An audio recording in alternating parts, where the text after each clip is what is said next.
हम क्या चाहते? आजादी। अरे हम क्या चाहते? आजादी। अरे पैलेस्टाइन की आजादी। ये तस्वीरें जो आप देख रहे हैं ये अमेरिका से आई हैं। इन तस्वीरों में अमेरिकी सुरक्षा बलों के स्नाइपर्स इमारत की छत पर पोजीशन लिए लेटे हैं और इनके निशाने पर छात्र हैं।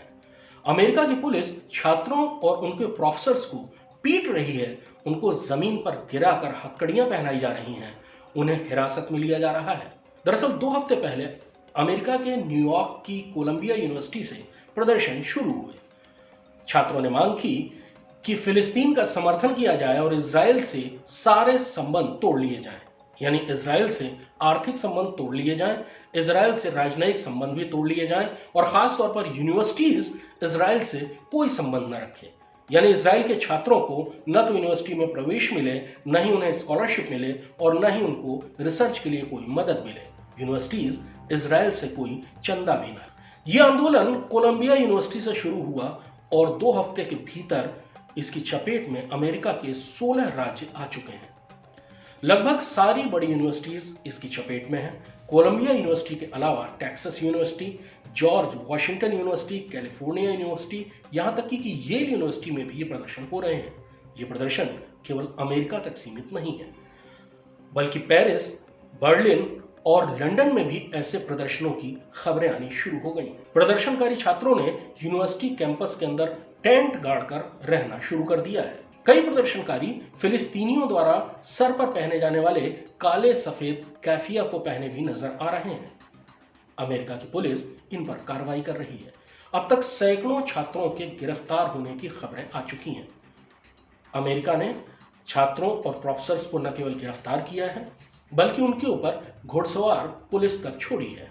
यूनिवर्सिटीज के कैंपस को खाली करने का आदेश दिया गया है। छात्र नेताओं को निशाना बनाया गया है। एक भारतीय मूल की छात्रा अचिंत्य शिवलिंगन को भी हिरासत में लिया गया है। अचिंत्य तमिलनाडु की रहने वाली हैं और वो इस समय प्रिंसटन यूनिवर्सिटी में पढ़ाई कर रही हैं। जगह जगह प्रदर्शनकारी फिलिस्तीन समर्थक और इजराइल के विरोध वाले झंडे, प्लाकार्ड लिए हुए हैं।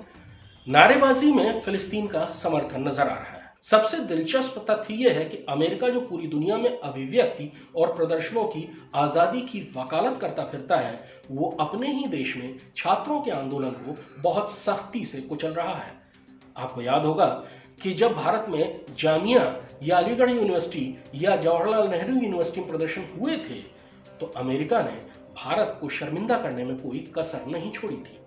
और अब अमेरिका की अपनी धरती पर जेएनयू और जामिया वाले नारे ही गूंज रहे हैं, यानी वही ढपली बजाकर हिंदी में बोले जाने वाले आजादी के नारे।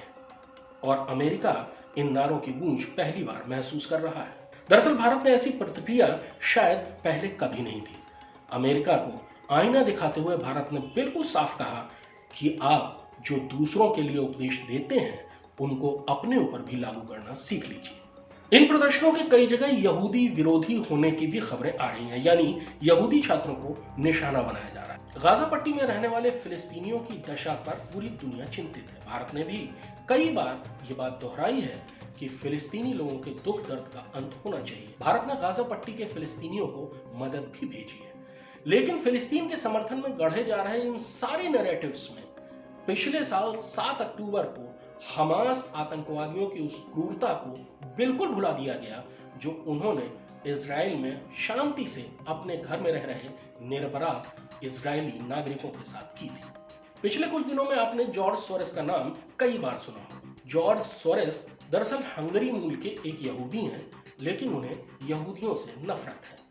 आजकल वो भारत से भी नफरत कर रहे हैं। पिछले साल उन्होंने बर्लिन में कहा था कि भारत में लोकतंत्र की वापसी का वो इंतजार कर रहे हैं और नरेंद्र मोदी बिल्कुल भी लोकतांत्रिक नहीं है।